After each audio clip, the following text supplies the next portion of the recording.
They met in college and got married after graduation, but it almost didn't happen. About 2 months before they graduated, they attended a birthday party for a friend. June started dancing with Milan, another friend, and their dancing became increasingly intimate. After a while, William felt uncomfortable and left the party, considering ending their relationship. Just as he was deciding what to do, there was a loud knock at his door. He opened it to find June and Milan standing there. Annoyed, he quickly shut the door and locked it. They knocked and called out, but he didn't hear any sincere apologies, only claims that everything was fine. Growing frustrated, William shouted, "Leave me alone!" before heading to bed, though he found it hard to sleep, even with music playing in his ears. At the time, June and William weren't living together anymore. She had her own dorm room, but often stayed at his place. By morning, he had packed her things neatly into boxes, ready to move them out. Those boxes waited by the door as he prepared to go for a jog. When he opened the door, he found June asleep outside in the hallway. He hesitated for a moment before she woke up suddenly. "You have to leave. I'm going for a jog and we are done," he told her. June stood up, looking a bit unsteady. "I'm sorry for what happened. I shouldn't have embarrassed you. Honestly, this saved me from making a big mistake. Can you imagine if it happened after we were married? Maybe even at our wedding? Will, it got a bit out of hand because of too much wine. I'm sure we'd have wine at our wedding too. Really, nothing else was going to happen. I wasn't going to go further with him." "I believe you, June, but it felt like you two were about to start something that night. Well, you could have stepped in." "Why would I? It was revealing. Showed what I could expect from the marriage. So, I'm out." June was crying. She said, "I love you. Milan got me excited. It was his birthday. If you had stayed, I would have welcomed you back." "We'll never know. What you did was very risky. Someone could have gotten hurt. These boxes have all your things. You can ask Milan for help." "Oh no, Will. Please." Will left the door open, walked past her, and hurried down the stairs. He called back, "Leave your key." June felt heartbroken. She closed Will's door, leaving her things behind. She wasn't ready to give up. As she headed to her dorm room, she tried to figure out why she embarrassed Will in front of everyone. She knew she had always liked Milan. They both felt it. The dancing hadn't been planned, but she had chosen to deepen the moment when she was with him. She wasn't sure what would have happened if Will had stayed. But when Milan told her that Will had left, she ran outside after him. Milan followed, asking, "Will left 20 minutes ago. He probably went home. What are you—" "I need to see him." "What were we doing?" she replied. "Just having fun. It turned into something more. I always wanted that, and so did you. But he's my fiancé and you're his friend." "Yeah, but he got you and I didn't. Let's go to his place and try to sort things out, unless you'd prefer to come with me." "Stop it. We need to go to his place. Maybe you should stay here." "No, we both need to apologize." Milan didn't wait outside Will's apartment for long after the door slammed. He tried once more to convince June to come with him, but when that didn't work, he left. She fell asleep leaning against the wall outside the door. Will took a long walk to clear his mind. When he returned to the apartment, the hallway was empty. That brought a sigh of relief and disappointment. He knew he would have to talk to Milan about what happened. After taking a shower, he sat down to think about what to do next. He called his parents' house and his mom answered, Clara Barton. She almost kept her last name when she married, but her maiden name was Bell. "Hi, Mom. I'm calling off the wedding. June and I are finished," he said. Clara was surprised. "Why? She's a wonderful girl." "Not so wonderful." He told her what happened. "I just don't get it, Will. I know she loves you." "I thought she did too, Mom. But now, I'm not so sure. She knew what she was doing. Will, maybe you should think about this for a bit before making a quick choice." Will agreed to talk more in the morning. Clara discussed the situation with her husband, Bartholomew, also known as Bart or BB. Bart was a psychologist who mainly worked with the local courts to evaluate people who had broken the law. Clara trusted him to look at the situation fairly and not treat June as if she had done something terrible. After Clara shared what had happened, Bart asked, "Was she very drunk?" Will said she had some wine, but that she wasn't really out of control. He believes she knew what she was doing. Bart replied, "Well, she might have been scared about the wedding." "What? They've been planning it for almost a year, but it seems she wants to back out. Her actions were meant to end the engagement. It looks like it worked. It can't be that simple. We've seen them together. They care about each other. Her parents divorced. I learned a lot about that, but I think you know more. I talked to Joanne about it. She mentioned that she had a crush on a man nearby and ended up with him. Bob found out and they divorced. And how old was June then? Let's see. She was around 12. She lived with Joanne, but I believe she also spent time with her dad. And Joanne ended up marrying that man, right? Yes. Carl was the one she got involved with. As you know, they recently separated. So I think June is afraid of getting married. The guy she danced with is a friend of Will's. She might like him. She's concerned that if she marries Will, she might cheat like her mother did. Her feelings for this guy only show that worry. Clara said, "What can we do, Bart? They should be together." I'm not so sure about that, dear. I am sure. Can we help them? What can we do? I suppose we can talk to Will and see if he'll reconsider his choice. The next day, Clara called Will and asked to meet. She and Bart went to pick him up for dinner. They chose a quiet booth at a nice restaurant, and Clara started the chat. "Will, your dad and I think you should wait a bit before deciding about the engagement." "Why?" She showed her true self. Bart said, "Well, you know about her family, right? Her mother's choice led to a divorce. So, like mother, like daughter." Will was firm. "I think that's what June is worried about. Has she ever shown any interest in Milan before?" "Some. Maybe they've joked around a little." Clara said, "So perhaps she's anxious about being loyal, but Will, I believe she can be loyal." Bart added, "We think her actions might come from confusion about her own engagement and her parents' past. If you both went to counseling, you might be able to repair things." "Why take that risk?" Clara said. "Because you love each other, and everyone makes mistakes. If counseling doesn't help, at least you tried," Will replied. "I'll think about it." June and Will went to counseling. The big wedding plans were called off. There was no guarantee that the marriage would actually happen. After a few months, Will changed his mind. June brought him back to their cozy moments together, and he accepted her apology, understanding that she was confused about her feelings. They had a small wedding after graduation. Only their parents, June's sister, Will's older brother, and a cousin were there. Instead of spending money on a big wedding, they went to the Bahamas for 10 days.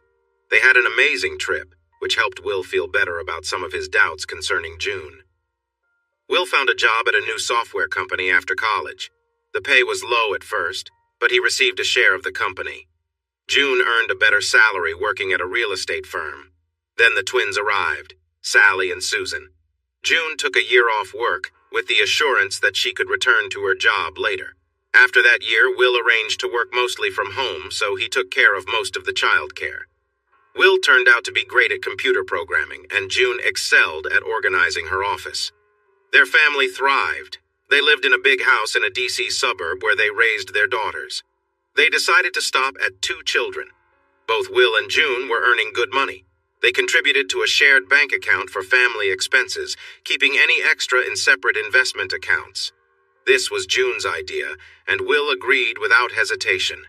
He surprised himself with his reaction. When June suggested this plan, he felt a weight lifted off his shoulders. One evening while June was out shopping, he reflected on their situation. Even with 6 years of marriage, he realized he still didn't fully trust June. He traced this back to a past incident. Aside from that, June had shown no signs of being unfaithful, and he believed she hadn't. Still, he felt it was wise to keep their finances separate, just in case. They created a formal agreement stating that if they ever divorced, their individual finances would remain their own. Will sometimes speculated on why June wanted this separation. He decided it didn't matter much. However, he also thought he should occasionally check in on June to ease his worries about loyalty. He trusted her somewhat, but not completely. So he felt it was okay to keep an eye on things. Will was aware that sometimes he contributed to problems in their marriage. He recognized moments when he felt unhappy over small matters. He realized this stemmed from that earlier incident and that old feelings could pop up again. He made a commitment to work on this and was mostly successful. Their marriage continued quietly, without serious issues arising. The random checks kept happening, but they never found anything unusual. As the twins entered their final year of high school, Will noticed that both he and June seemed a bit down. Will was usually the one more involved at home, but June played a big role in family life too.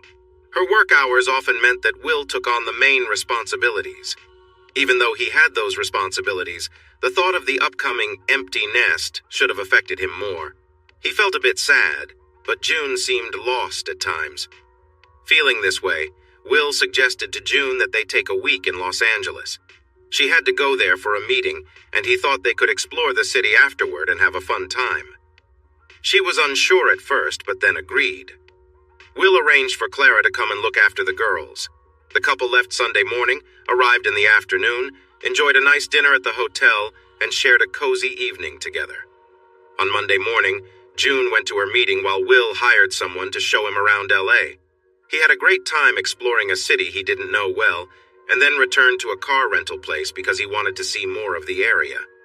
Later that day, he got back to the hotel and met June for a snack at the bar. She was sitting with a man named Brad Deal, who had been at her meeting. They introduced each other, and Brad said he had to take care of some business related to the meeting. Will asked June, "Did you know him before?" "No, only from today's meeting. He works for DeWald," she replied. DeWald was a local company that was the reason for her trip.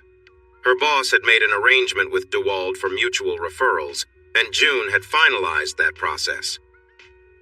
After finishing their drinks, Will and June returned to their room and enjoyed some private time together. Afterward, they showered and went to the hotel restaurant, which had a dance floor nearby. After dinner, they went dancing. However, after just a few dances, they sat down and Brad reappeared, asking June to dance and taking her away. At first, they seemed fine, but they kept dancing without any breaks. June and Brad continued for a long time. Will began to feel uneasy and took out his phone to record what was happening. He thought to himself that June should have known he would not like this. As he watched, he saw June and Brad being overly close with each other. Feeling uncomfortable, he stopped recording and settled the bill. It was late, so he went upstairs to pack his things. He grabbed his duffel bag and a small backpack and got ready to leave. He found his rented car in the hotel garage, put his things inside, and drove east. He drove all night, fueled by a little coffee, and ended up watching the sunrise in Albuquerque. He took a break, enjoyed some coffee, and then continued his journey east. He drove slowly, careful and alert, while thinking about the issues in his marriage. It felt like June was repeating her past actions, but this time, she couldn't chase after him. He wondered if she had gotten close with Brad, but surprisingly he realized he didn't care anymore. This thought shocked him and made him believe the marriage was over. He suspected she had not been truthful when she said she only knew Brad from a meeting, especially since this was her second trip to LA. Will eventually found himself near Oklahoma City and decided to stop. He parked in a quiet area of a Walmart and took a nap.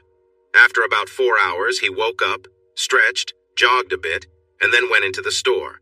There, he bought a towel, freshened up in the restroom, and grabbed a pastry along with enough coffee to fill a thermos. He continued on his way without turning on his phone during the drive. Once he felt it was safe, he texted his daughters to let them know he was okay and would be home soon. He shared some pictures from the dancing video to explain his absence. Then, he turned off the phone again. As he drove slowly, he considered his options. He made a few stops along the way, mainly to eat, drink, and take breaks. He parked just south of Roanoke, Virginia, and rested for another 4 hours. After visiting another Walmart to take care of himself, he drove steadily up Route 81 and then east on Route 66, arriving home in the late afternoon. Clara's car was in the driveway when he got home. Inside, Clara was watching TV. When she saw him, she exclaimed, "You're home!" The twins dashed down the stairs and jumped into his arms. He hugged them tightly for a moment before stepping back and noticing their tears. "Oh, Dad! Oh, Dad!" they cried. He smiled and said, "It's me. I'm here." Then he hugged Clara. When he looked up again, he saw June, dressed in her gardening clothes, having come in after hearing all the noise. They both stared at each other, silent for a long time.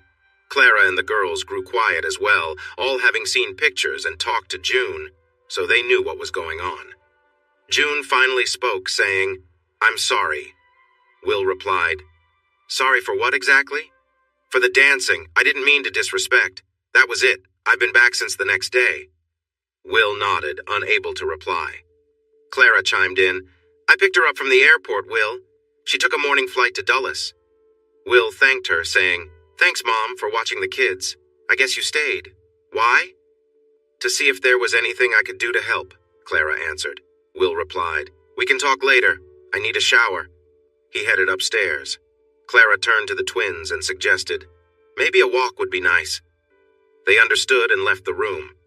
When he returned downstairs, Will was clean and freshly shaven. June was in the kitchen, sitting at the table, looking anxious. When she heard him come down, she took a deep breath. Will sat across from her.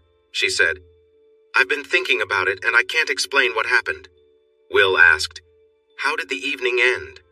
Are you serious? The man at the club tapped me on the shoulder during a quiet moment. He asked if I needed the table since my friend had left. I looked around and saw that you were gone. And? So there was a clear path to that guy's room?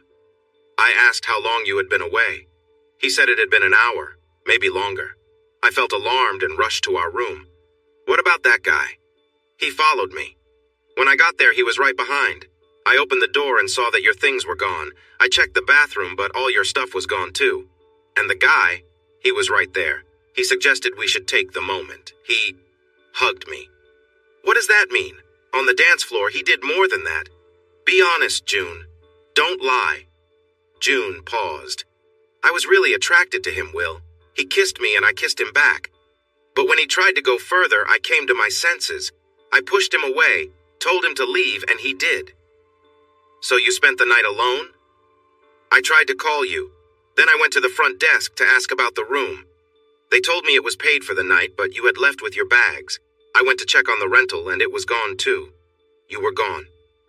You know, I wondered if you were with him when I drove away. I believe it wouldn't change anything, because you knew that this could hurt us.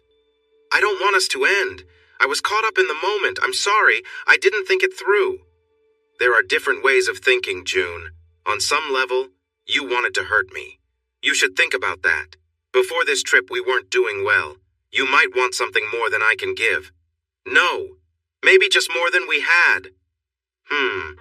For now, I think we need some space. I'll stay in the guest house. Okay. I was hoping we could still be close no matter where we sleep. That wouldn't be space. I am tempted, but not right now. Honestly, I'm not sure we can get through this. I think you knew that guy before we came here. June looked down. Okay. I met him last time I was out there. We flirted, but that was all. That's why you hesitated when I suggested the trip, right? You were planning to see him. She didn't answer. Well, I was looking forward to seeing him. I never meant for it to go that far. What does that mean? Just kissing? Touching?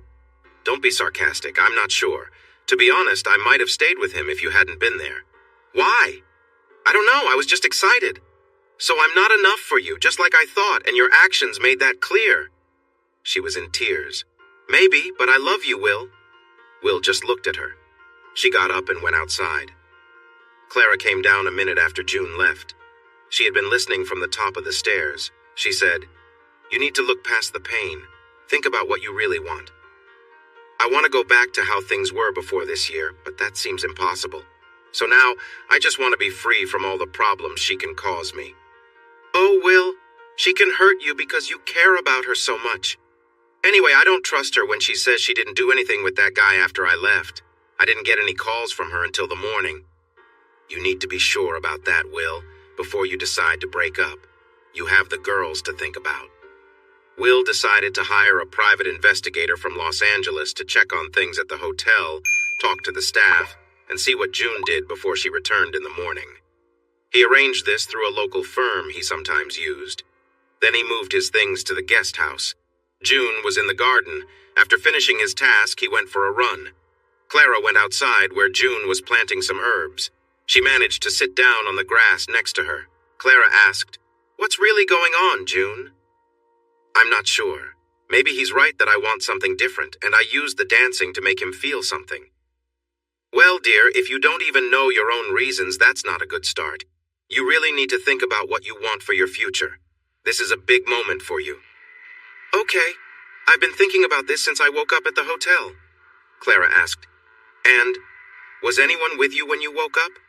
No, nobody was there. June looked away. Not when I woke up. Oh, June. I couldn't help it, Clara.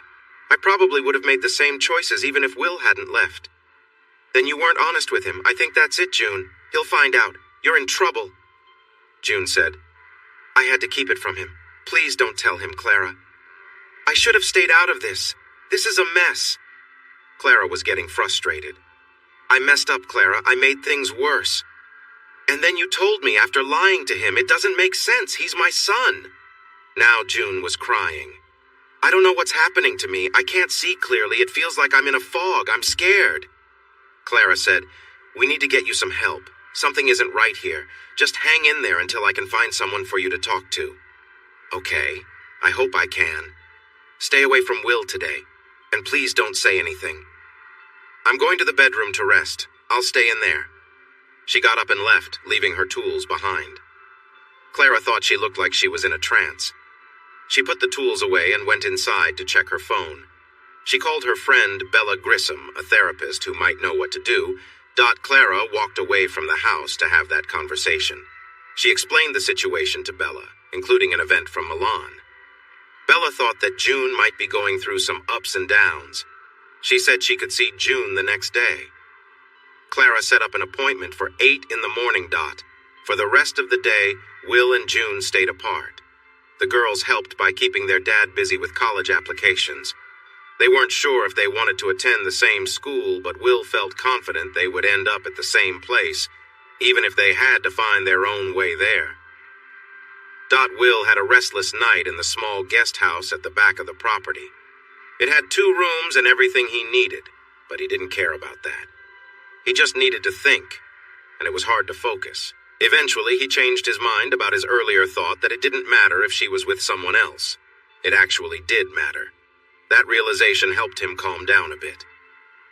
The next morning, the girls left for school before June came downstairs. Clara had gone home to talk to Bart. Will had taken the week off. He was enjoying breakfast after his morning run when June finally came down. They exchanged looks again. Will asked, Coffee? Sure, thanks. She took the mug and they both drank it black. June said, I didn't sleep much until it was light out. That's why I'm late. Okay, I didn't really need an explanation for that. Your mom said she'd help me. I'm not thinking clearly. I'm confused. I can relate. I find it hard to believe what you said about not being with him. June gasped softly. Why? Why would I believe that, June? Remember what happened in Milan. You were going to be with that guy. I wouldn't be surprised if you were with this guy, Brad. What difference does it make? You said it didn't matter. Will stood up abruptly and walked to the shower in the guest house. He was now almost sure June had not been faithful. Once he was cleaned up, he called to find a divorce lawyer and made an appointment for the next afternoon. He also looked up Brad Deal, who was 33, lived in L.A., and was married with 2 young kids. Will found out that Brenda Deal was a librarian at a local school. While he was researching them, he got a call from his local investigator, who shared what they had found. They accessed the hotel security footage, revealing that June and Brad had gone to her room around 11:30 p.m. Brad left at 4:22 a.m., and June came out at 6 a.m., packed and ready to go. Will would be able to get copies of those videos. He was impressed with how quickly the LA team worked. The time was 12:30 p.m., 9:30 a.m. on the West Coast. Minutes later, Will received the bill. It was not exactly surprising. There was a line on a form labeled Extra Spending with a total of $2,000. He had a hunch about what the money was for, but then pushed it out of his mind. Will found contact details for Brenda Deal and her husband Brad. He sent Brenda an email letting her know that her husband had been unfaithful with his wife on Monday night in Los Angeles. He attached some photos of them dancing and shared what he learned about what happened afterward. He gave her his number if she wanted to discuss it. After that, he also forgot about it. He needed to think about how to go through the separation and divorce. At the same time, June was struggling to get by. She had cereal for breakfast, got dressed, and Clara picked her up to go see a therapist, Bella Grissom. It was a 30-minute drive. Clara explained that Bella was a psychiatrist, not exactly a family counselor. June liked Bella's office. It had cozy furniture and nice artwork. She was also impressed with Dr. Grissom, who directly asked about June's marriage before the recent incident. Then she brought up a previous situation. She asked June if she noticed any similarities, apart from the dancing. June didn't see any. She understood that the previous situation was about her attraction to a guy and her confusion about her marriage. But for the situation in Los Angeles, she believed she had a solid marriage, even if it had some tension before the trip. Bella suggested that June might have been unfaithful in LA if Will hadn't gone with her. She wanted to know why. June pondered for a moment. She replied, "I'm not sure. Will and I are intimate. It's good. Maybe we've slowed down a bit. But last year in LA, that guy Brad really caught my attention. I managed to resist then, but it was tough. I thought about him a lot. So I reached out to him, letting him know I'd be at the meeting. Why him? There are plenty of guys who would be interested in you. Why him in LA? Probably because he was far away and I thought I could get away with it. It didn't feel risky. But Will came along. That changed your plans, didn't it?" "Yes, except Brad was at the meeting and approached me anyway, right in front of Will. I realized I was getting in too deep when we were dancing, and for some reason, I went along with it." "You wanted a change from your marriage?" "But I don't want that. I think I just wanted to experience something new." "And did you? Experience something new?" "Yes, I know it seems wrong, but it was right there and Will wasn't around, so did it meet your expectations?" "Oh yes, it really did." She had a distant look as she said this. Bella shifted in her chair. She didn't ask for more details, but did question, "Can you remain committed now that you've been with someone else?" "Wow, maybe. Well, no, I think I want more." June suddenly felt sure of that. She thought for a moment that seeing a therapist was helping her understand her feelings. She felt that she was becoming like her mother in some ways. "So, have you spoken to Will? Are you thinking about divorce?" "I love Will. I would prefer to have an open marriage, but I don't think he would agree." "Why not?"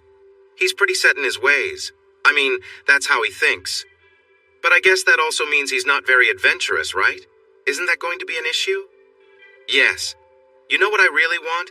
I want to reach out to Milan and see him again if he has changed. I should have done this long ago." "Oh gosh, June. Have you kept in touch with him?" "Not really. I heard he's doing quite well from the alumni magazine." Bella replied, "Well, June, it sounds like you need to have a serious talk with Will. You should tell him you want to explore other relationships if that's what you truly want." "It is. I know I should talk to him." She started to get emotional. The session ended with June in tears. Bella comforted her with a hug and led her out of the office where Clara was waiting. During the drive home, June shared what happened with Bella. Clara was surprised.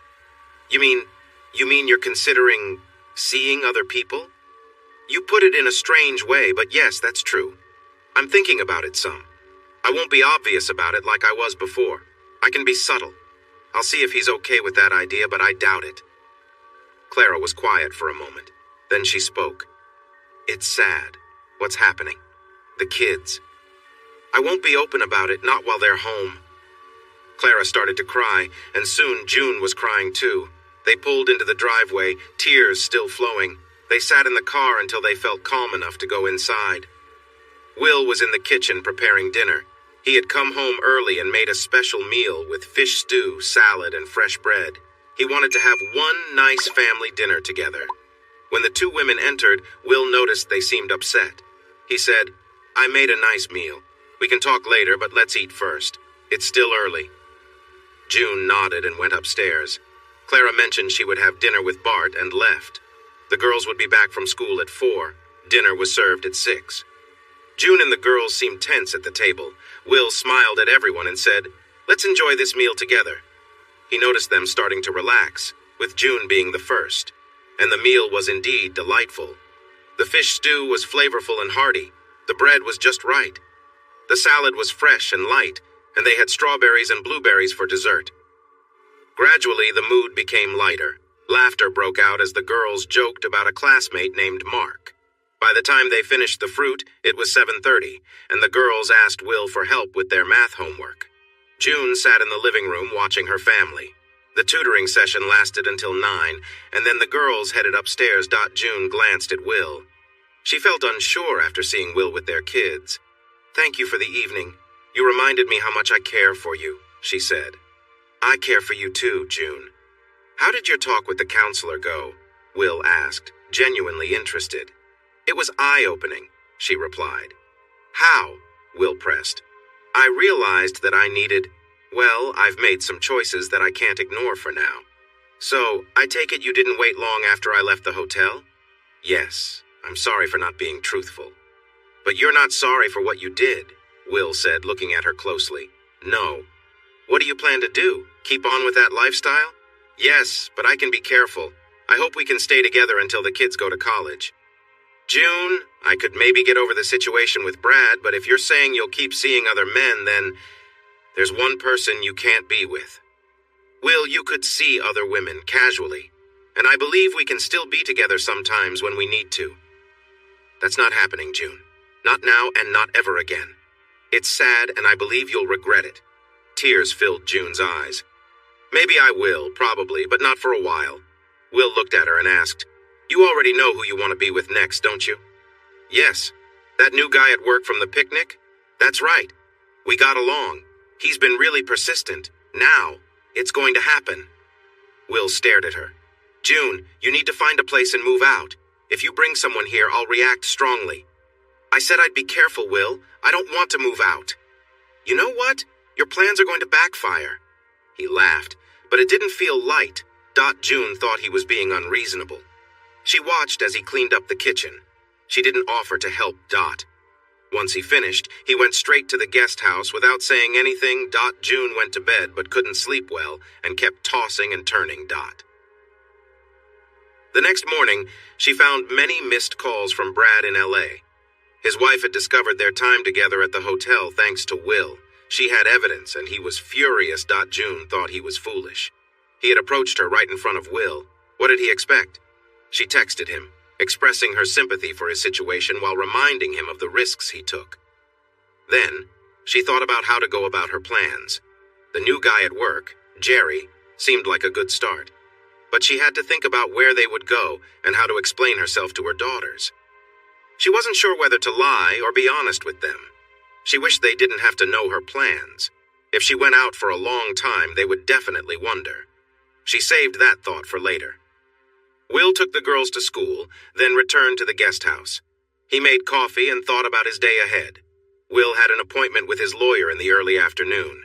He decided to go for a run and do some weightlifting at the YMCA. He returned home around noon, took a shower, and then drove to the lawyer's office. The lawyer's name was Bertha Billing. It was an interesting name for a lawyer, and he hoped her skills were better than her name suggested. When he arrived, he found that she was a friendly woman around his age.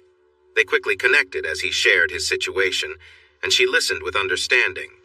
She said, "You're not alone in this. Many women our age sometimes make surprising choices." "Really? Is that common?" he asked. "Yes, it's a trend." "What do you want to do?" "I want to separate from her. She has a good job and savings, and so do I. We've kept our finances mostly separate through an agreement. I would like to keep the house and buy her out. The girls can live with me." "Will they want that, or choose her to live with?" "I think they'll choose me. I haven't talked to them about it yet, but I plan to this evening." "All right. Let me know. I can have the paperwork ready for you by tomorrow afternoon. We'll cite her choices and the differences between you." "Sounds good," he replied, feeling a lump in his throat as he looked down. Bertha got up and gently patted his shoulder. "I know this is hard. You've been together a long time." "Yes, I thought she cared for me, but it's not the same anymore," he said quietly, wiping away a tear. Bertha gave him a moment before asking, "How shall we inform her?" "At home, I think. Or when I know more, I'll contact you." With that settled, Will drove home feeling downcast. He went directly to the guest house and opened a beer. His daughters returned home around 4:30. He went inside, where June was in the kitchen chopping vegetables. He called the girls in. It may not have been the best idea since June had a knife in hand, but he wasn't thinking about that right then and They all sat at the table while June stood at the counter. Will took a deep breath and said, "Girls, today I spoke with a lawyer about separating from your mother. She has chosen to be unfaithful, and I cannot accept that." He heard June gasp at his words. Susan, the more thoughtful daughter, asked, "Where will we all live? I don't want to move." June replied, "Will, why did you decide this so quickly?" Will looked at her, puzzled. "Because you told me you would be unfaithful. What did you expect?" He turned back to the twins. "My lawyer mentioned that you can choose whom you'd like to live with. I want to keep the house, and I will." June protested. "It's half mine." "Yes, but I will buy you out," he said firmly. June seemed surprised. Everything was happening so fast. Sally spoke up. "Mom, you know this is because of your choices. This happened because of you, not Dad." June looked distressed. "That's true. I only love him. But I have my own needs, and right now, one person just isn't enough for me," June said. Susan responded. "So you're choosing that over your family? We get it." She turned to Will.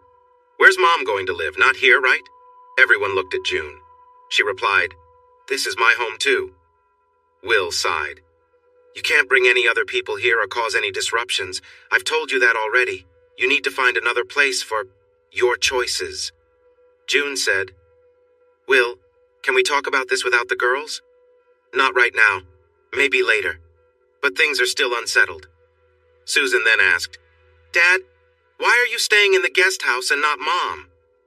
They all turned to June again. She didn't say anything and went upstairs. Frustrated, Will shook his head. "Well, that went great." The girls laughed a little, but Will reassured them everything would be okay. He told them they'd all be fine. He then turned back to his task, picking up the knife and chopping the vegetables into tiny pieces. After finishing the salad, he put it in the fridge and noticed June had planned to make burgers. The girls had gone to their rooms to talk things over. Will made some notes on his computer in a file he labeled Separation.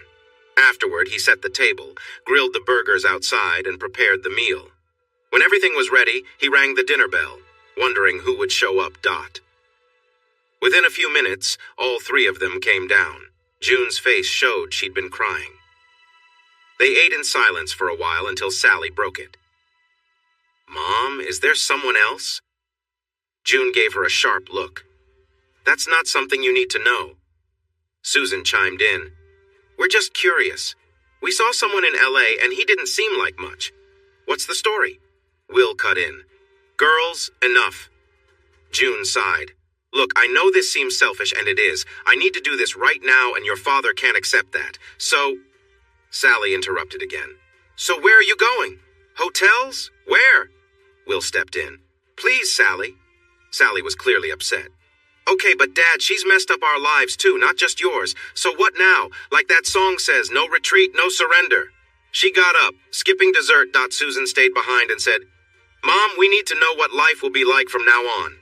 Whenever you figure it out, let us know. As for me, the less I see of you, the better. You remind me of all the problems we're dealing with. I hope you understand." June put her head in her hands, shaking. Susan left without another word. After a few minutes, June looked up at Will, who was quietly cleaning up. "You're not helping, you know." Will replied, "It's not my job to help anymore, June. Please find another place to live."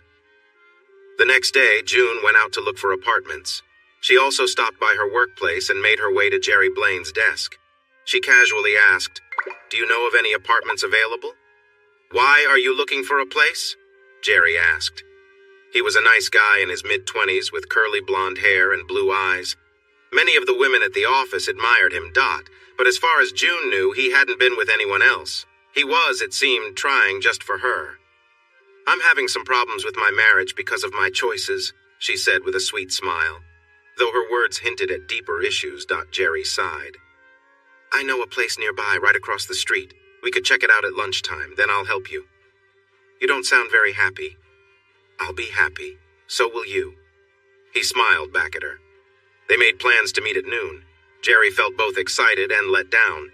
He was excited about the idea of being close to the beautiful, married June, but he felt a bit disappointed too. He had been trying to win her over for a while. Now, She seemed to be coming to him for reasons he didn't quite understand. He shrugged to himself, realizing that another person had gotten to her before he could dot. They went to his place first. It was a tidy one-bedroom apartment. As soon as the door closed, June moved toward him with eagerness. She had built up her feelings before this moment. Jerry was taken by surprise when she leaned in close. Not one to back down, he gently pushed her onto the couch, showing her his affection.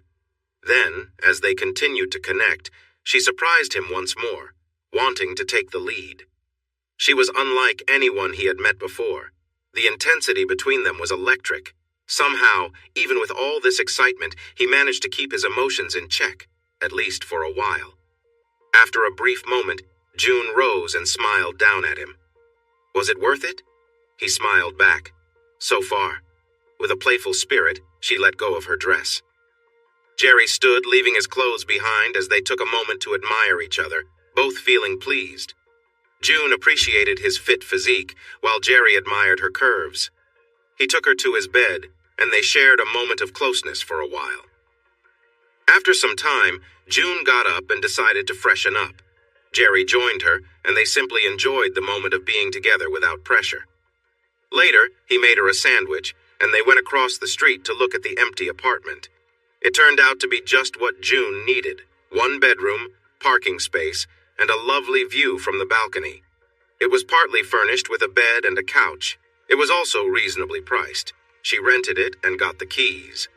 Afterwards, she dropped Jerry back at his office and headed home. Once inside, she started to prepare for her move. Some tears fell as she thought about leaving, but whenever she felt sad, she remembered the joy and excitement of her day. It reminded her of happier times.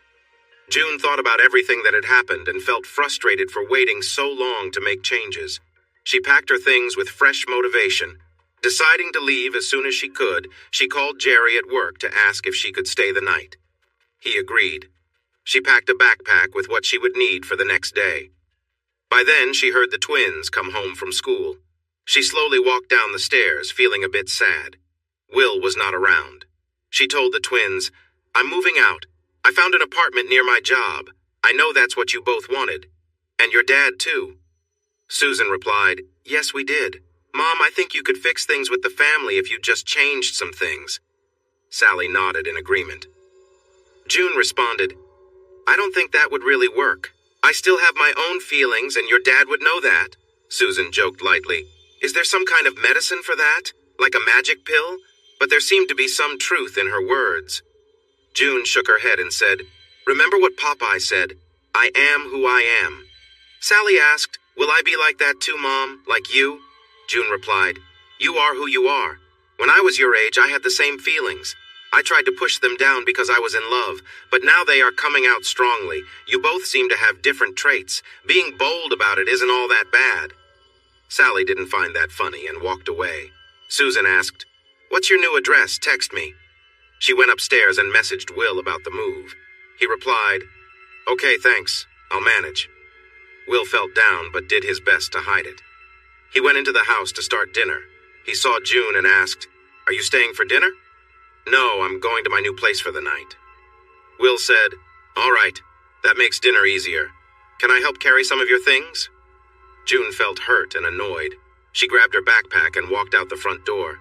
Will felt bad, but thought it was the least he could do to show his feelings. Then he started making a pizza for dinner. Over the next day, June moved her belongings out and got furniture for her apartment. They already had extra dishes, and she bought sheets for the bed.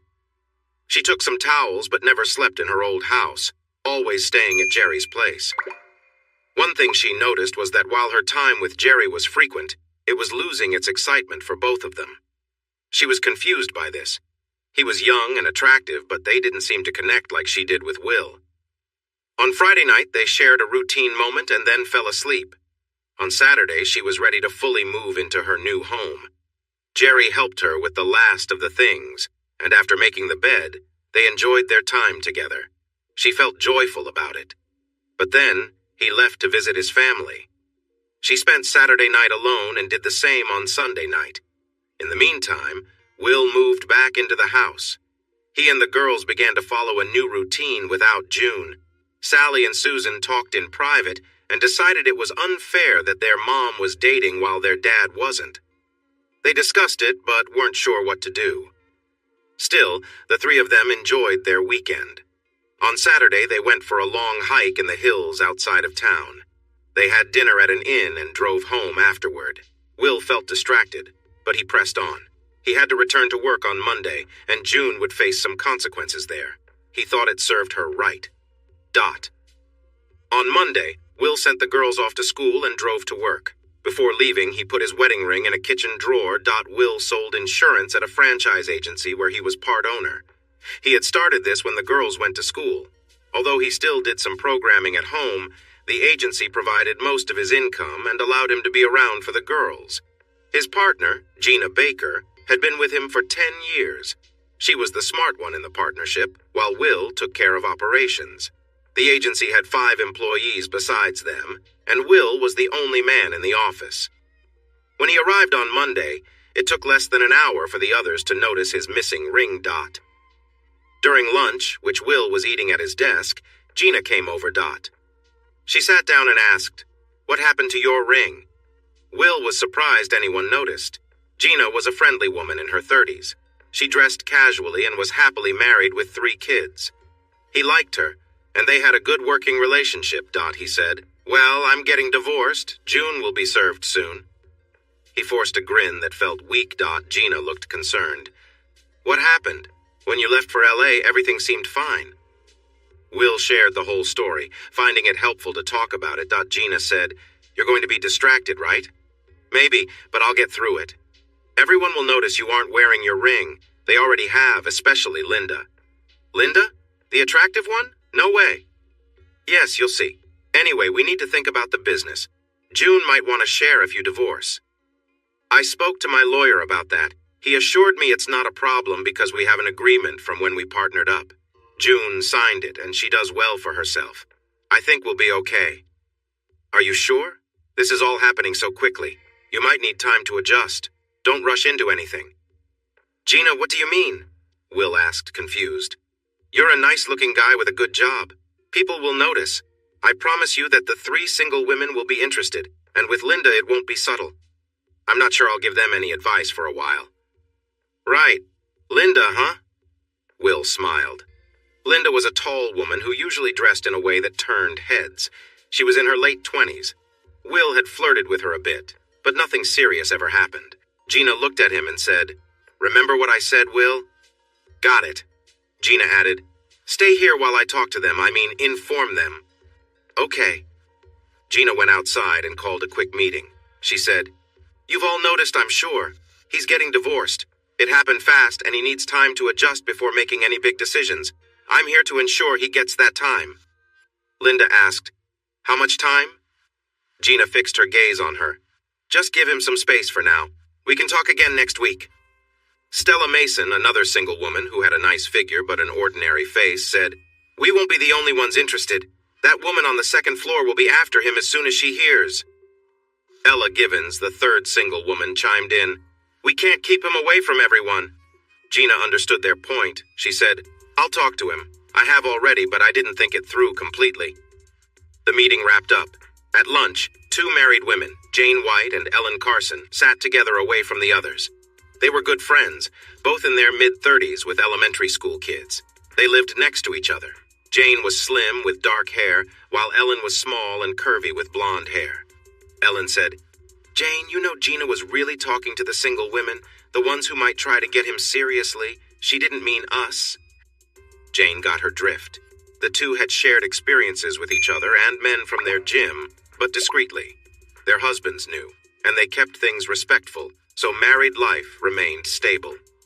The 2 women enjoyed their experiences very much, including those with their husbands. Jane asked, "How would we approach it?" Ellen looked at her. "So you do want to go for it, right?" "Oh, yes." Jane nodded excitedly. "He might not be a young gym guy and he's older than us, but I think we'd have a great time." "Me too. How do we make it happen? We could say it's a weekend getaway, just the 2 of us. But how do we ask him? He seems straightforward and might see it as inappropriate. We can plan carefully if he's open to it." Meanwhile, Linda Costello thought about her boss's new situation. She'd flirted with him for 2 years at the agency. At 28, she was single and attractive. She had a couple of steady dates to keep things lively. She wasn't reckless about it, but she did enjoy her regular relationships. Both were single and in their 20s.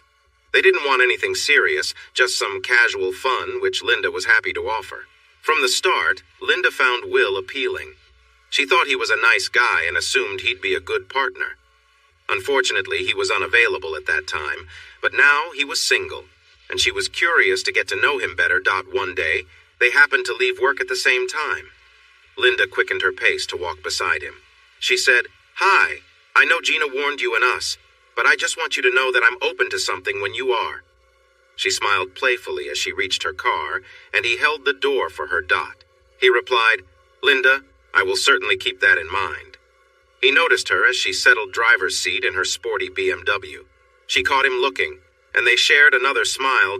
Will walked away feeling a mix of emotions, but by the time he got home, those feelings began to settle. He realized he had been casually flirting with Linda for a while. He found her a bit intimidating due to her height and athletic build. The next day, he planned to talk to Gina again. He thought Linda might be open to a casual relationship, but she could also want something more. Gina was right that he was not ready for that, but the idea of a little fun was tempting. He felt it was fair to think about himself, especially since his wife seemed to be moving on as well.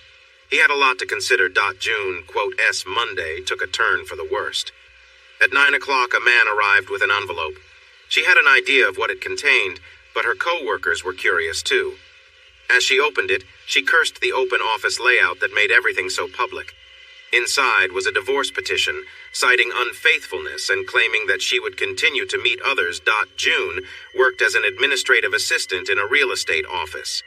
She had been there for many years, was well respected, and was considered quite valuable, even if she didn't sell properties. The firm had 6 agents, including Jerry. Their boss, Glenda McDonald, was 52 and quite successful. She had been married, had raised her children, and was now separated. Short and curvy with reddish-brown hair, Glenda was rumored to be seeing 2 men at that time. When Glenda found out about the papers, she called June into her office. They weren't close friends, but they respected each other.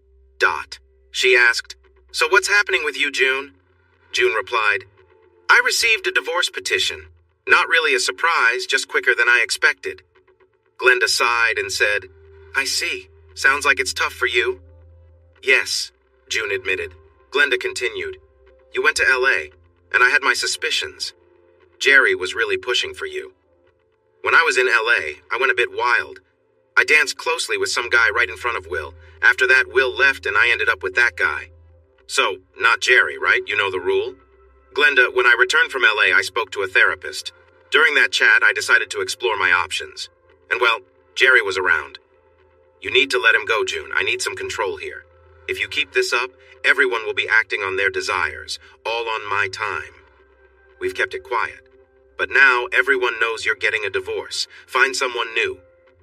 Glenda was firm. "Okay. Anyway, the thrill is gone. I'll tell him tonight." "No, I'll tell him today when he comes back from Fairfax. No more." "Wow, Glenda. You can find another guy. Honestly, you had a good one at first, but I can't judge you. That's true. Can you share one of yours?" "We're not that close. Go to a bar. Now leave." When Will got home from work, he saw a note that the twins were having dinner at a friend's house and studying for tests. He relaxed with a beer and a ham sandwich, thinking about his life. He decided to manage on his own for now, convinced that women could not be trusted completely.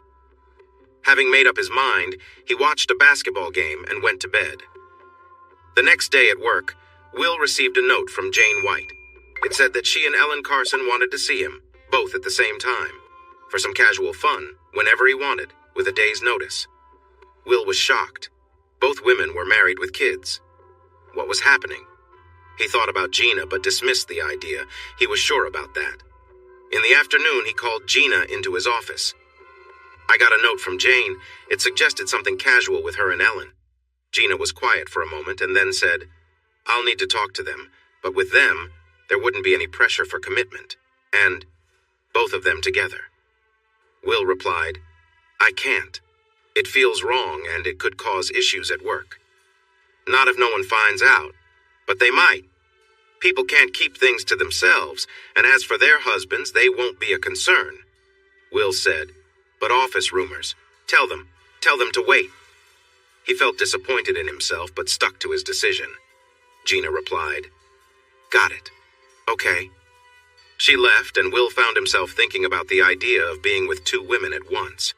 It was something he had never considered, but now it intrigued him. Maybe one day, maybe soon. At home, Will made a special pizza that the girls enjoyed. They brought their friend Lainey over to study, and there was enough for all four of them. No beer for the girls. As he watched another NBA game, he wasn't really paying attention. His mind wandered, wondering if all married women were unfaithful at their core. Or maybe he was thinking about something larger than he had ever imagined. Or perhaps it was just a rare situation. He thought it might be a fascinating topic for a deeper exploration. The game got exciting in the final quarter and went into extra time. Lainey left, and the twins went to bed. Will tried to sleep, but the events of the day kept him awake. He finally figured things out.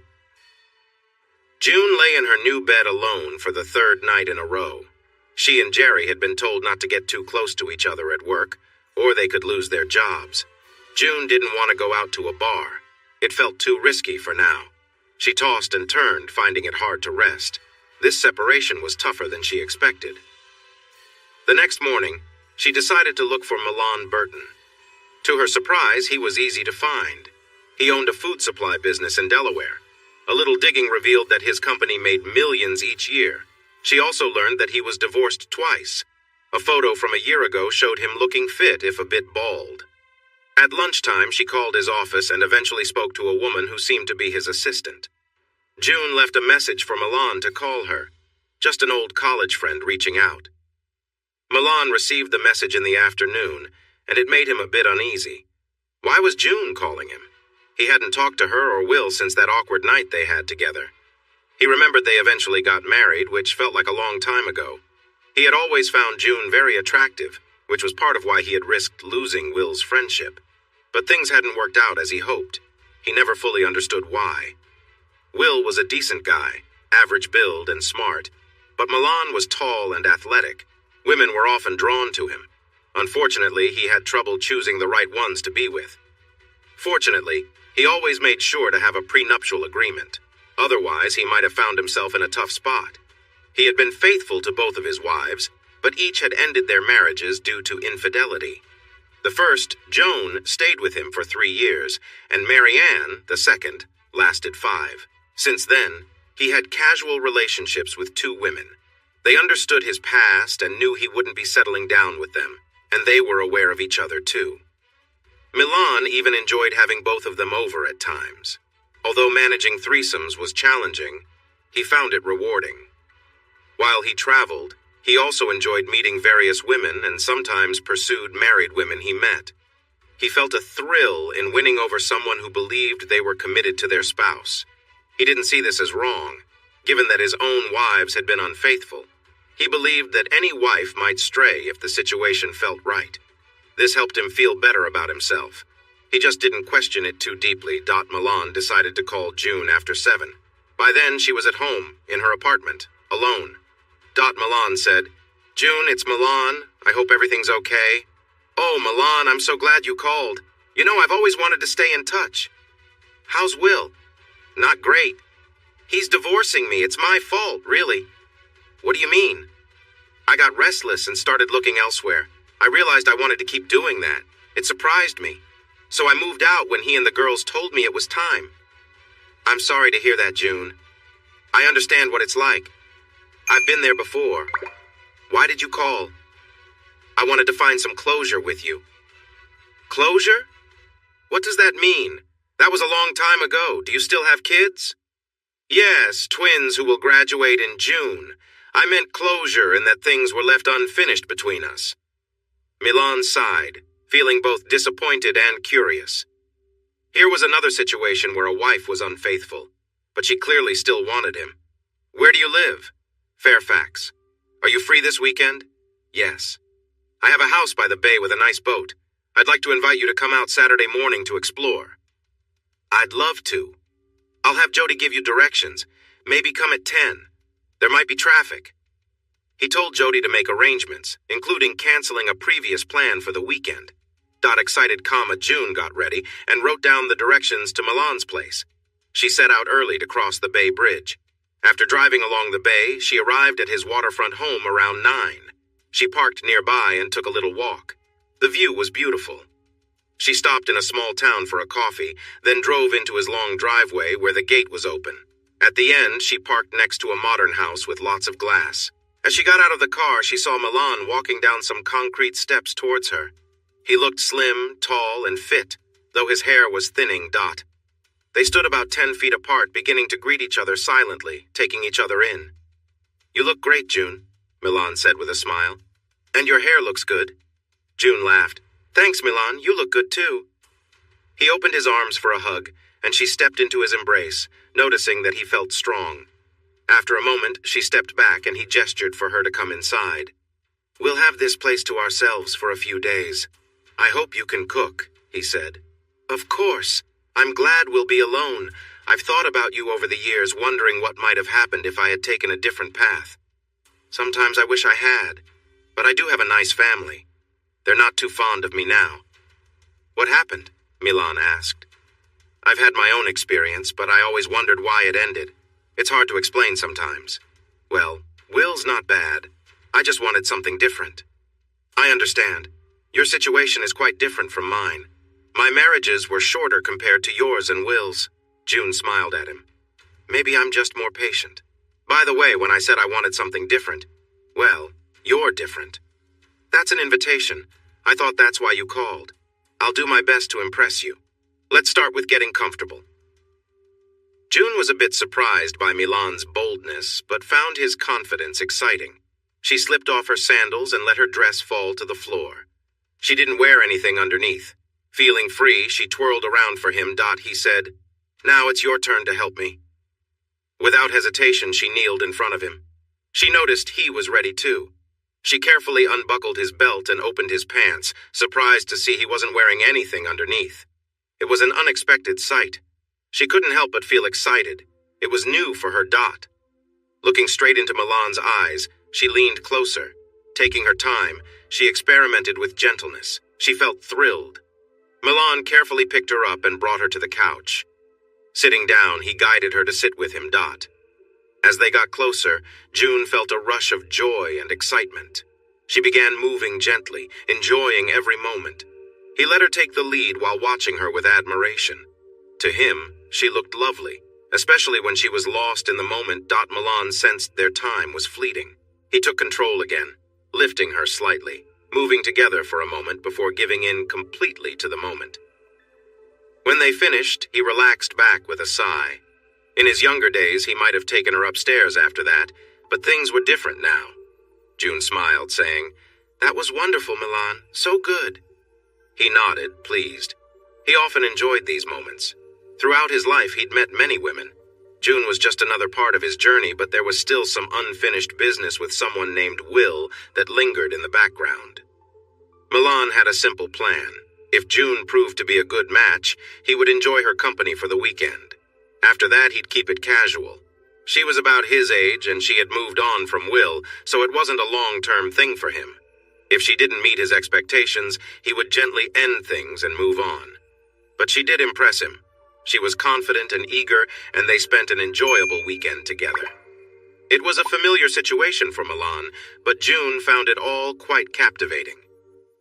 So, when Milan sat down with her that Sunday evening, she felt a pang of disappointment when he told her their time together wouldn't continue. She asked, "Why not?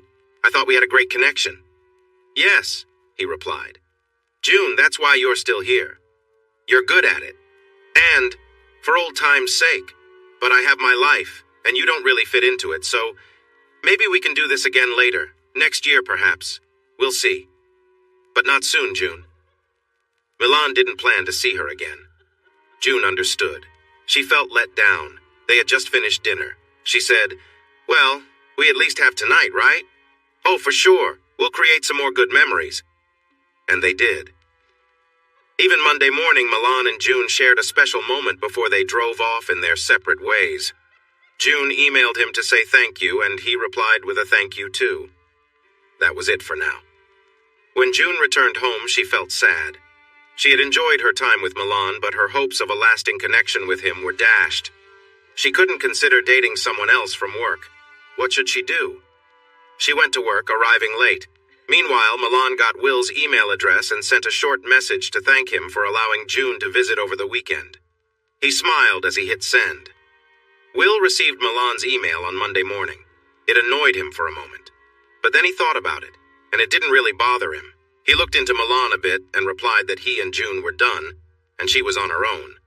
He mentioned that he thought Milan might understand the feeling of being let down by a partner. He smiled as he pressed send. Will and the girls had started to adapt to a new routine since June was now living elsewhere. It had been less than 2 weeks, but the girls adjusted well.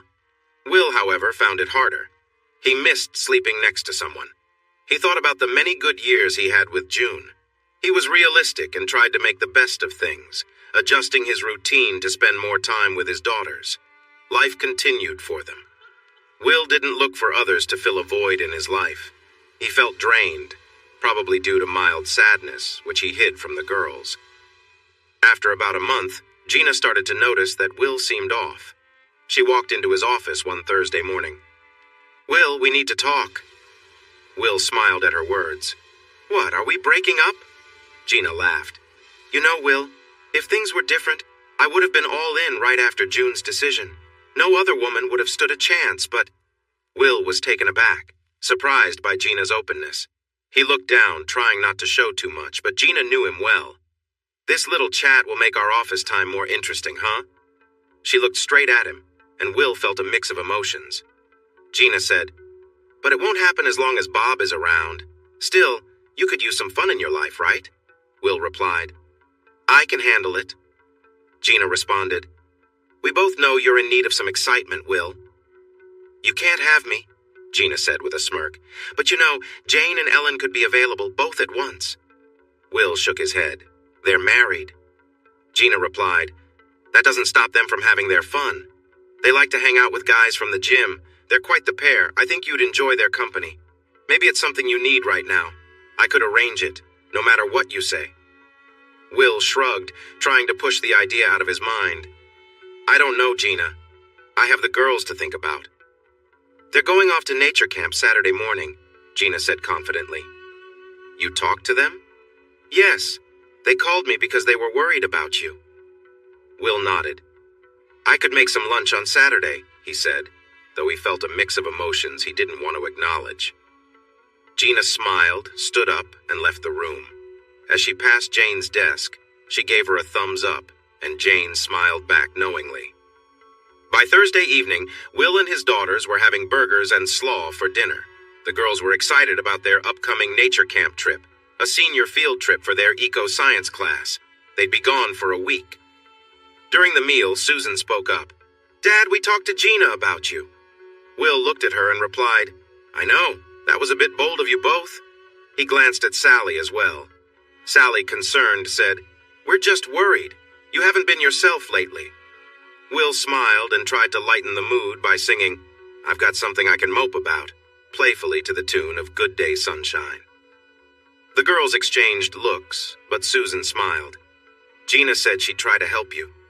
Will sighed. "I feel like I'm being nudged in a certain direction." "Maybe you need more than just a little nudge," Sally said, speaking plainly. Will raised an eyebrow. "And maybe I'll handle that myself." Susan added, "Just make sure you do, Dad. We want you to be okay." Will put an end to the conversation. "All right, enough about that." The girls giggled, but Will was left wondering how much Gina had really shared with them. On Saturday, after the girls left on the school bus, Will prepared lunch, tuna sandwiches, ham sandwiches, and a salad. Just as he finished, the doorbell rang. It was Jane and Ellen. He hesitated for a moment before opening the door, knowing what was likely coming. Jane pushed the door open and walked straight in, guiding Will backward until he was up against the wall. She smiled at him and kissed him. The unexpected gesture took him by surprise. He didn't notice Ellen quietly entering behind her, but soon he felt her presence too. "Let's go upstairs," Jane said, her tone light but insistent. "To the room your wife used to sleep in. We're taking over now." Feeling overwhelmed by the situation, Will found himself following along without much thought, unsure of what was happening, but unable to resist the pull of the moment. Afterward, Will was surprised he'd lasted that long. When he turned around, Jane was already prepared, clearly the more assertive of the two women. She pushed him gently onto the bed and took control, their connection undeniable. Will had made sure to be responsible, but everything felt like it was happening in a rush. Soon, Ellen joined in, positioning herself nearby, and they continued. Will instinctively knew how to respond, and within moments, everything fell into a natural rhythm. As they reached the peak of the experience, Will felt the intensity build up. The energy between them was overwhelming, and soon they all collapsed onto the bed, exhausted but content. Jane, lying next to him, smiled and lightly patted him on the arm. "That was just the beginning," she said with a grin. Ellen agreed, laughing softly.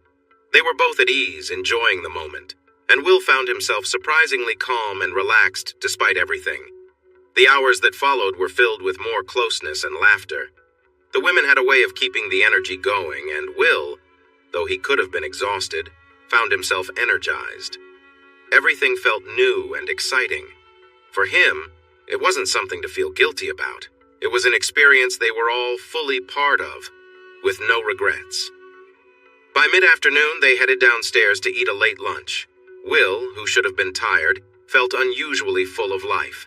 They shared sandwiches and joked around, feeding each other bites of food in a playful way that made Will laugh. The light-hearted mood continued, with everyone enjoying the moment. "Taste this," one of the women would say, offering a piece of food. There was laughter, jokes, and a sense of ease between them as they ate together. After a while, Jane came up behind Will, wrapping her arms around him from behind, resting her head on his shoulder as they watched Ellen finish her meal. There was a calmness to the moment, but it felt like something more, as if they were all connected in some unspoken way. "We're going to keep you busy all weekend," Jane whispered with a teasing smile. "You might survive it, or you might not, but you'll definitely remember us." She chuckled softly, and Ellen, chewing on a carrot, gave Will a knowing look. For a brief moment, Will felt a flicker of nervousness, but it quickly passed. He was caught up in the experience, knowing the weekend was far from over. Later, they returned upstairs to rest. They had spent the day together, and eventually all three of them drifted off to sleep, peaceful after the eventful day. The next morning, Ellen was the first to wake and decided to take a shower. The sound of the water woke the others, and they soon joined her, grateful for the spacious shower that Will had installed. Afterward, they gathered in the kitchen to make a big breakfast, chatting and laughing as they prepared the meal. As they finished eating, Jane suddenly said, "We need to get ready for church." Will blinked in surprise. "Really?" he asked. Not expecting that at all, Jane just smiled mischievously, giving him a playful look that left him wondering what the rest of the weekend had in store. "Yes, the Church of Endless Joy. Services start now." Up they went. Will ran out of energy in the late afternoon. The women decided to stop. They didn't really want to hurt him. They left for their homes a little after 5. Will made a leftover ham sandwich and watched a baseball game on TV. His mind drifted to the weekend. Maybe the best time of his life. Well, except for when the girls were born. Maybe Dot. Who knew there were such interesting dynamics right in his office? What would his work life be like from now on? Would he really be in charge? Or was he ever? He decided to let things unfold. He went upstairs to sleep at 9. Before getting into bed, he changed the sheets. He put on the ones from Saturday morning. Someone had washed them. In fact, 2 sets were clean. So Will had fresh sheets to sleep on Sunday night. He slept very well Monday morning. Will walked into his office with a bounce in his step.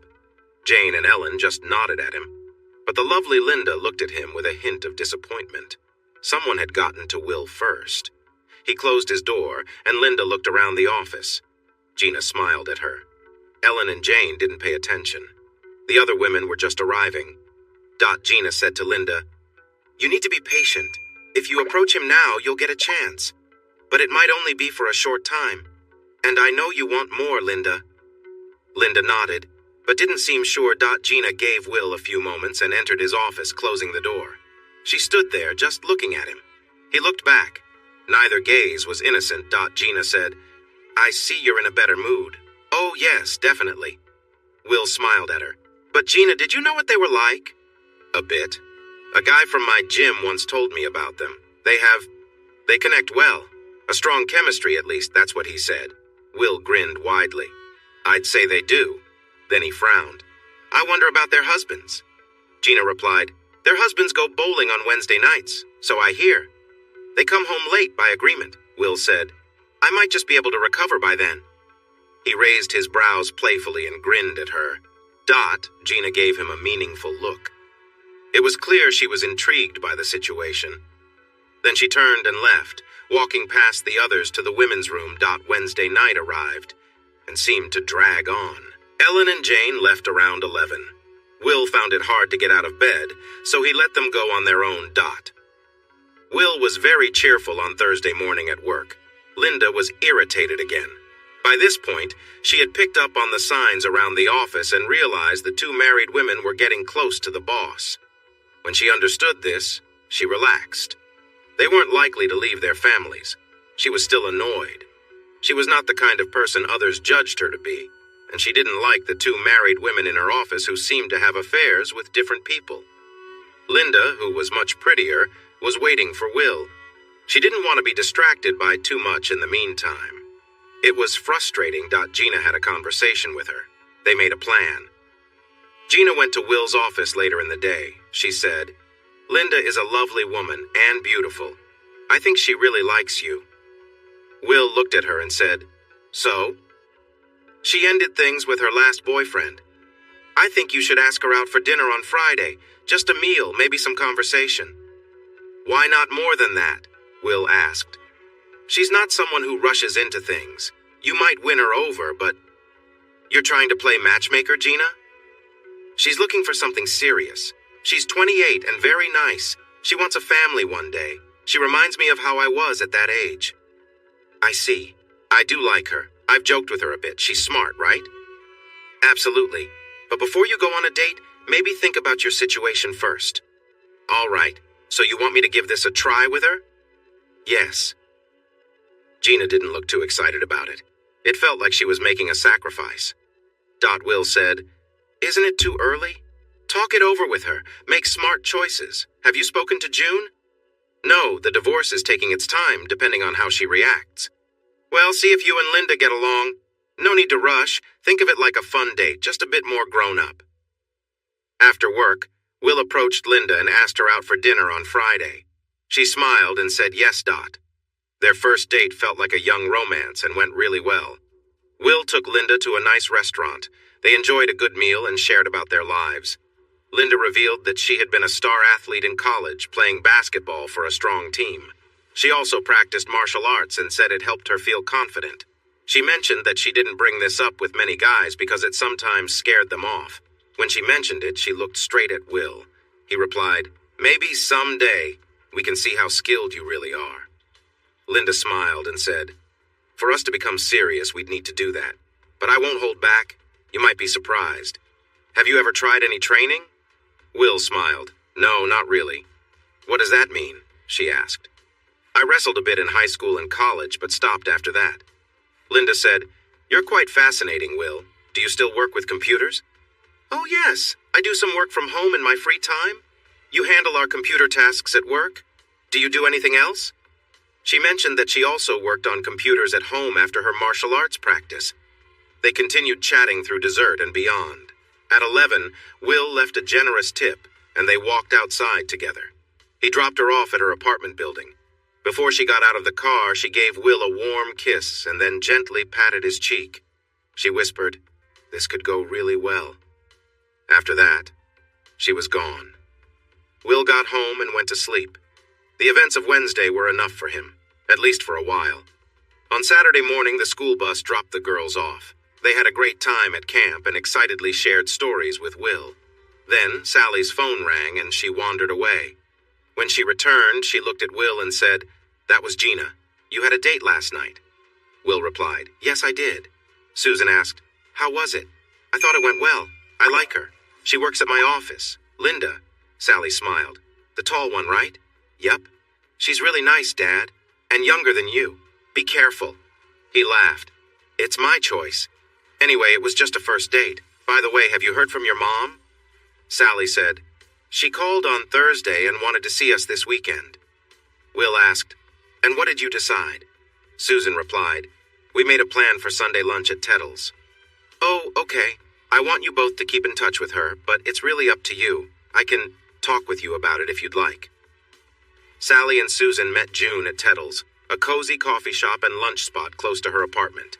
They didn't need to dress up. Susan drove them there. June felt nervous.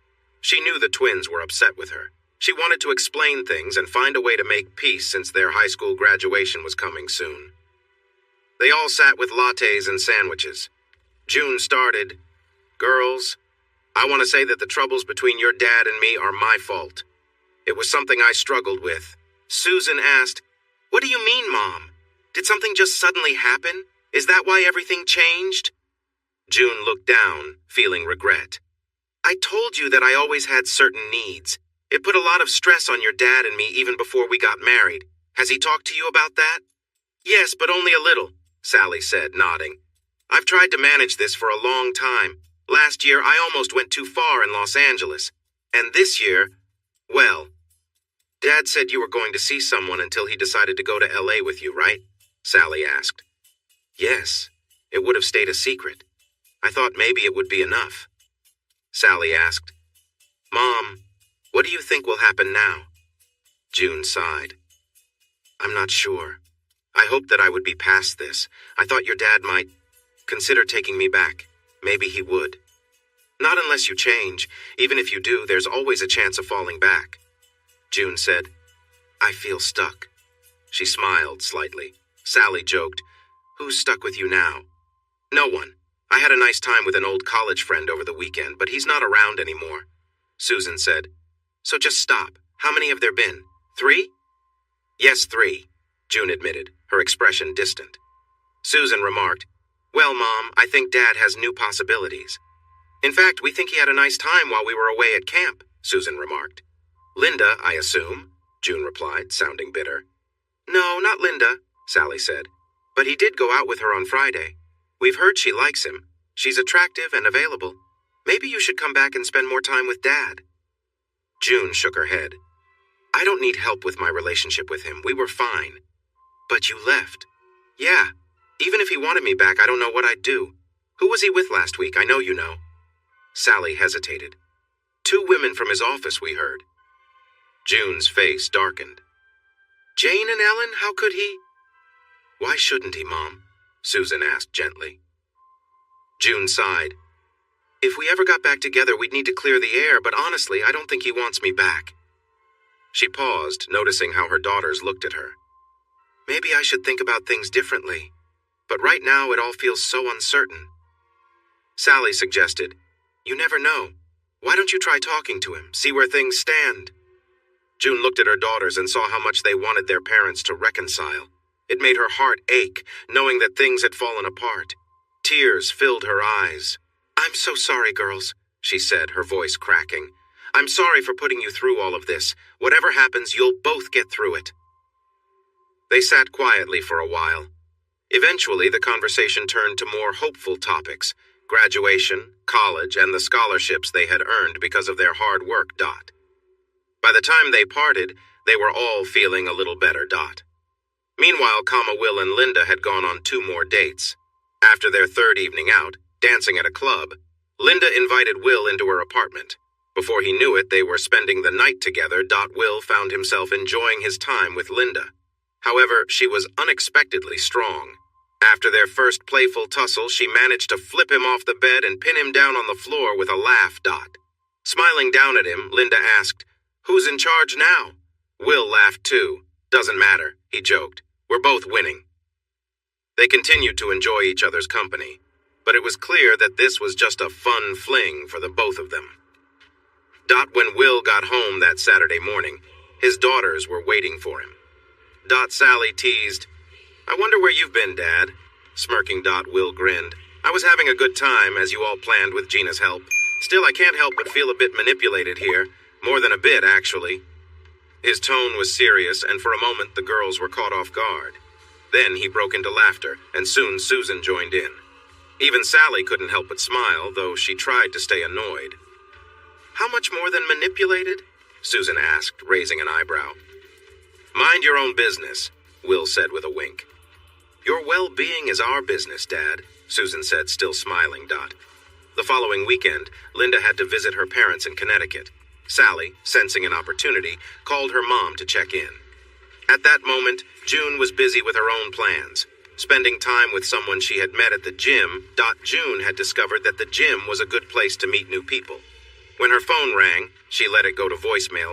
About 40 minutes later, she listened to the message while Jason, the young man she had been spending time with, was getting ready to leave. The message played aloud.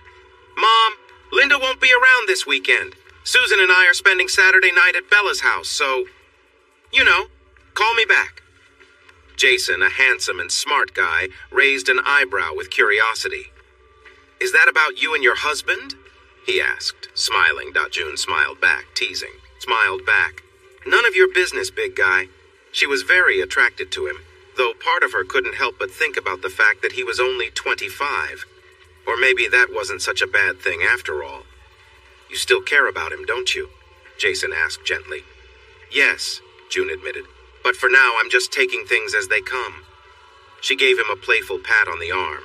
Jason looked thoughtful. "But the longer you wait, the harder it'll be to go back, right?" June sighed. "It might already be too late." There was a sadness in her voice.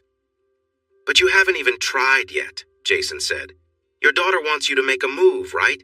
Get things back on track?" "That seems to be the idea," June said. "Could you do it?" Jason asked, half serious, half teasing. "Get him back?" June hesitated, but then answered, "Maybe, yes, I think I could," though deep down she wasn't as confident as she sounded. Jason smiled at her. "You should give it a shot. I know what you're capable of. You're amazing, June. The best." June blushed at his words, feeling a mix of emotions. But as much as she enjoyed Jason's company, she knew that if she truly wanted to try to fix things with Will, she had to focus. The next day, June thought about Jason's advice. Saturday evening, Will was relaxing at home, watching a baseball game. Suddenly the front door opened, and there was June. Will was surprised.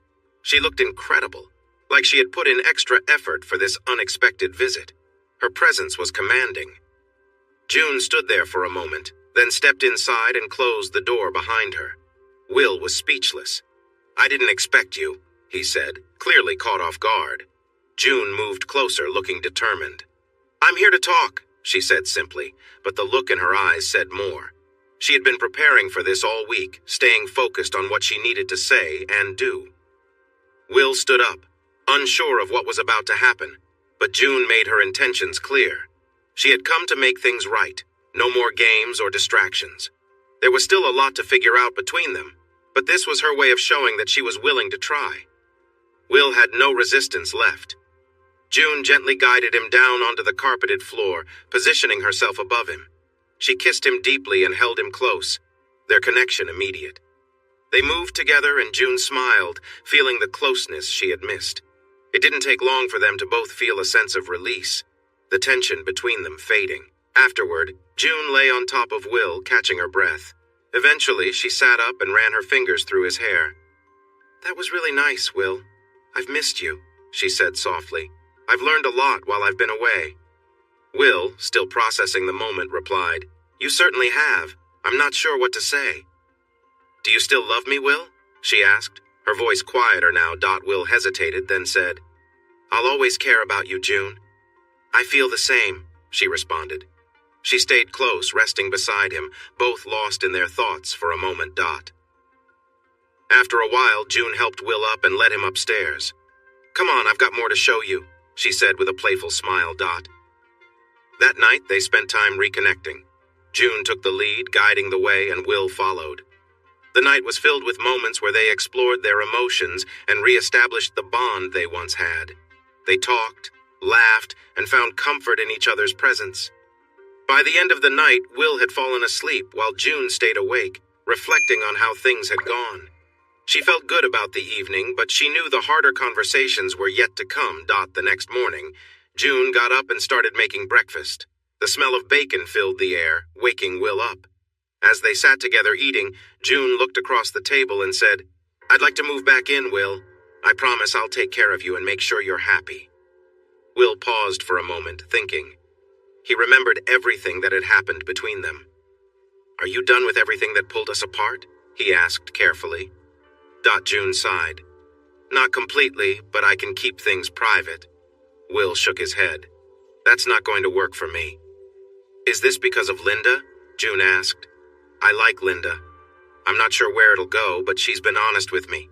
You haven't." June thought for a moment. "What if we made an agreement? If I see someone, you can do the same." "You're suggesting an open marriage?" "Something like that," June replied. "You've got those two women from work. I've heard about them. Be careful." Will gave a small smile. "Oh, I'll be cautious." "They can't give you what I can," June added. Will looked at her. "June, you're great. But don't underestimate what's been happening on my side either." "But..." June was really angry and lost her focus for a moment. She snapped, "Well, my current boyfriend is better than you. He's the best." "Simply the best? Better than all the rest?" Will teased, smiling. June took a step back. She replied, "No, but he's better than anyone except you." "June, tell me the truth. Where do I fit among your recent choices?" She paused. She had promised not to lie. She said, "I care only for you." "That's avoiding the question." June replied, "Many guys can make me happy. You're one of them. But the experiences I've had since leaving LA have been better than what we had. I assume your experiences have improved since I left." "That's fair. But you're still close to the top. All those other guys have more to offer than me, don't they?" "Yes, So if you were still my real wife, I'd never be enough." "I am your real wife," she shot back. "No, you used to be, but you chose a different path. Your offer to come back still includes those other guys. That's not good enough for me." "Can we still be together sometimes?" she asked with a smile. He shrugged in response. That day, they shared many moments together. Later that evening, as he felt tired, he asked, "If you move back, how often would you need to see other guys?" "So we're negotiating now? How about once a week?" "Would it be like a club membership?" he joked. "Oh, no. The guy I'm seeing now, Jason, from my gym, he may stay around for a bit. 'Cause he's really good." "Yep, no lie, he's great. But there's only him and a couple of others. Jason is single." Will suggested, "Wednesdays for us? You can have your boyfriend." "And what about Linda?" "I think we're nearly done. She's looking for someone serious. That's not me. She's starting to notice, but I'll tell her gently, on weekends." "You drive a tough bargain, but okay for now." "And you'll keep your place for Wednesdays?" "Probably." June was quiet for a moment. Then she said, "You have to promise not to get involved with Gina." Will was taken aback. He knew Gina liked him. He had feelings for her too, but she was off limits. "I promise. She's married." June pointed out, "Things happen, Will. I will hold you to that promise. She's interested in you and you... Well, many married people seek more than just their spouse. I admit I have feelings for her. If she weren't married, it would be different. But she is, and she seems unlikely to stray." "Why? She has wants like everyone. Will, long marriages can become dull. New experiences are exciting. You're new to her. Plus, she cares about you." Will replied, "She wouldn't act on it. I know her." "You knew me once." "Oh, maybe that was a foolish thing to say." "Yep, I heard you went to Milan. How was that?" "He was good, but not like Jason. Anyway, he only wanted that weekend. And that was enough for me too, just for old time's sake." On that Monday at work, Linda went into Will's office and sat down. She said, "Will, this weekend I met up with a guy I knew in high school. We were together again. I'm sorry for that. He's my age and..." "Did he ask anything serious?" "Oh, no. He tried before, but we were too young. Now we are older. He's divorced. So, I want to be honest with both of you. We can't date anymore. At least for a while. I feel bad about it." "You don't have to. I enjoyed our time together, but this week, June came back home." "I understand." She smiled. She stood up, locked the door, and walked around Will's desk. She leaned in closer. Will felt a rush of emotions as he looked at her. She did something unexpected and then smiled again. She said, "Just a little something to remember me by. You know, while you work." Then she turned and left. Will wondered, as he fixed himself, if all women were the same, except for Gina. He felt sure about her. At lunch, Gina walked into his office and asked, "You and Linda are done?" "She's with an old friend. And Gina, June is back home. We made a plan for Wednesdays." "Does it involve the two girls from the office?" "Yes. Is that a problem?" She gave him a daring look. "I want you so badly it feels wrong, and they get to see you. It doesn't seem fair." Will was surprised. "You and me? That wouldn't end well. If we tried, it would just complicate things." "True. That's sad." She walked around his desk and kissed him deeply before leaving. "Just so you know." June moved back in, and the girls were excited. Their plans had worked. They didn't know all the details about the Wednesday arrangements, but the absence of both parents and how they looked when they came home gave them hints. One morning at breakfast, Susan asked, "What's with this Wednesday plan? I can't believe you're both together, so?" June said, "We have an agreement." Sally said, "I see." She turned to Will. "The two girls from the office?" Will nodded. Susan said to June, "And your guy from the gym, right?" June nodded. "The smart one." Sally added, "The really attractive one." June smiled. Sally continued, "Seems a bit risky, though." June replied, "But it's been enjoyable for both of us. I think you might have heard us sometimes. Your dad and I have become closer again. In some ways, things are better than before my change." Sally said, "Oh, we've heard. It's kind of hard to ignore. When we leave for school, are you two going to be all over the house?" June answered, "That had crossed my mind." Will and June took their girls to State College in late August, renting a van for the trip. Their Wednesday plan continued through the summer, even though Jane and Ellen's husband's bowling league was on break during that time. They went to a bar to play darts. Their dart team was the same as their bowling team, 4 men and 4 women. The women were nice-looking and friendly, but all were married. Will knew that Jane and Ellen had special arrangements with their husbands.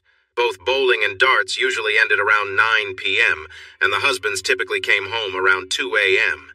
Jane and Ellen were often home by then. They didn't want to tire Will out, so they left before midnight, knowing that June was relying on him a lot. Will had accepted that he was in an open marriage, even if he felt unsure about it. Regular medical tests were costly, and he preferred being with just one person, even if it could be a bit boring at times. But that wasn't a choice he had anymore. He had June, Jane, and Ellen in his life.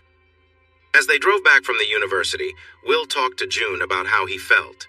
He asked her if she planned to keep seeing other people for much longer. She looked at him and asked, "Do you miss how things were before, even with how great things are now?" "Yes, I do," he admitted. "You could find someone who would stay loyal. Maybe they wouldn't be attractive, but I love you, and I don't want our relationship to end."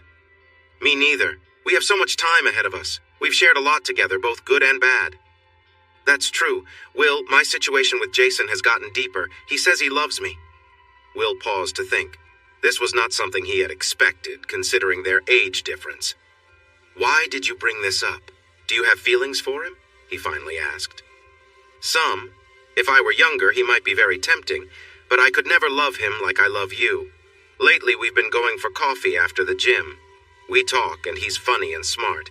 He does have a girlfriend his age." "Is he serious about her? Why are we discussing this?" "He is serious about her, but he's only with her and has stopped seeing other women. So my question still stands. Why tell me this? I want to spend a week with him at Greenbrier next week. After that, he plans to propose to his girlfriend. Oh, does that mean it'll be over between you two after that?" "Well, if she says yes, and I think she will." "Okay, so after that, will you look for another guy to see on Wednesdays? I'll stay home if you stop seeing other women. We can see how that goes." While June was away at Greenbrier, Will had Ellen and Jane over from Monday to Friday. They stayed the night and left on Friday. By Saturday morning, he was exhausted. When June returned home on Saturday afternoon, she looked well rested. Will helped her with her bags and asked, "How was Greenbrier?" She smiled and replied, "It had a lot to offer. Horseback riding, tennis, pools, fishing. But we barely left the room during our stay." She winked at him. He said, "You didn't really need to share that part, June." "I believe in being honest. It was a week I'll always remember." "Sorry. How were things?" "I'm hanging in there. They really know how to put on a show. This week is one I'll always remember but wouldn't want to repeat." June chuckled. "That's nonsense. Let's go upstairs. You can think about them, and I'll think about Jason." He was intrigued and followed her. About a week after June got back from Greenbrier, Will was working when Gina came into his office that afternoon. "I heard your Wednesday meetings are done. What about June?" she asked. "Also done. We're trying to be exclusive, just to see if it can work out," he replied. Gina smiled and nodded, then left the office. When Will left work that afternoon, she was still at her desk. She noticed him as he walked out and sighed softly. She picked up her phone and called June.